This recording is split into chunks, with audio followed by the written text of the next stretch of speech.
ازيكم يا زوية عاملين ايه؟ فيديو جديد، والنهارده هنتكلم عن جي تي اكس 1650 سوبر. ولو بتسأل نفسك ليه هو الكارت ده مين اصلا هنتكلم عنه في فيديو اصلا، ففي الفيديو ده في 2026 وفي الزمن بتاعنا الجميل الحاجة اللي بقت بجنيه بقت باتنين، فالجي تي اكس 1650 سوبر هنشوفه اذا كان لسه اداؤه مقابل السعر يستاهل ولا راحت عليه. فخلينا نبدأ.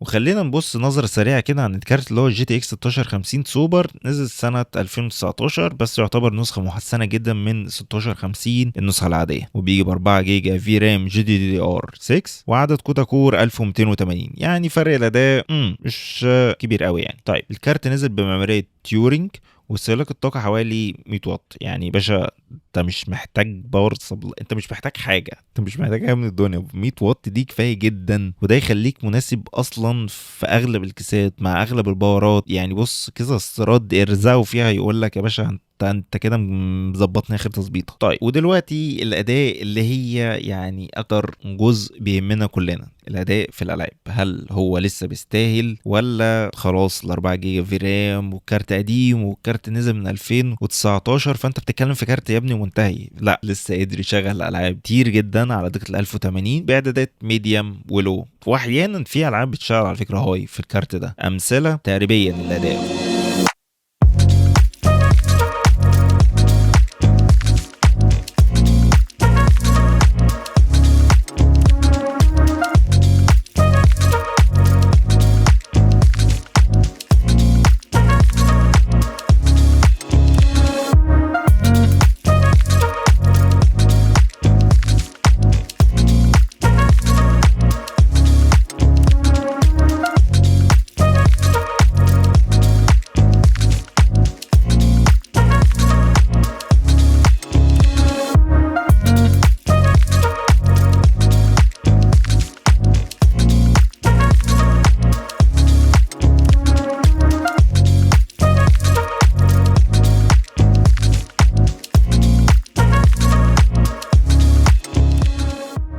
طيب نروح دلوقتي للسعر مقابل الاداء. الميزه الاساسيه في جي تي اكس 1650 سوبر هي القيمه مقابل السعر. طيب لو لقيته مستعمل بسعر مناسب يبقى اختيار ممتاز لحد ما ميزانيتك تكون اعلى من كده، بعد كده ربنا يكرمك كده بكارت تاني احسن منه. ولكن لو بنتكلم دلوقتي على الكارت ده، لو عايز تلعب على دقه ال 1080 بي بدون تنازلات كبيره، لكن لو السعر قريب معاك شويه يبقى ساعتها تروح للجي تي اكس 16 النسخه العاديه. ولو معاك برضو شويه قرشين زياده فانت عندك برضو النسخه اللي هي من الار تي اكس اللي هو ال 2060 النسخه العاديه، وعندك اللي هي السوبر. طيب ساعتها الافضل تزود شويه وتطلع لفئه اعلى. طبعا ليه؟ لان ده 4 جيجا في رام.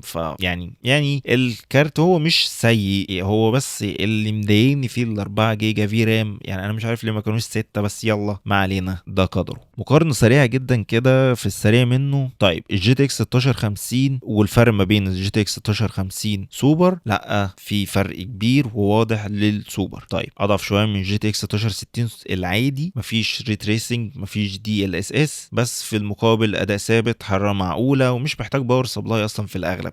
يعني اغلب النسخ اذا ما خابنيش الظن مش محتاج اصلا باور سبلاي، مش محتاج انك تركب لها اصلا باور خارجي للكارت. الخلاصه بكل وضوح الجي تي اكس 1650 سوبر في 2026 لسه كارت يعتمد عليه لو بتلعب على ال 1080 وبتقلل الاعدادات، وشايفك يا اللي عايز تخليها انت هاي، هي خليها ميديوم ولو. طيب مش موجه للالترا ولا في ريتريسنج، لكن ككارت اقتصادي ولسه واقف على رجليه فطبعا ده كارت محترم جدا. اكتبوا لي رايكم في الكومنتات لو حابين مقارنه مباشره مع جي تي اكس 1660 او الار تي اكس 3050. قولوا لي وما تنسوش تعملوا لايك وسبسكرايب، كومنت اللذيذ الحلو اللي انا هشوفه تحت. سلام يا زوايا.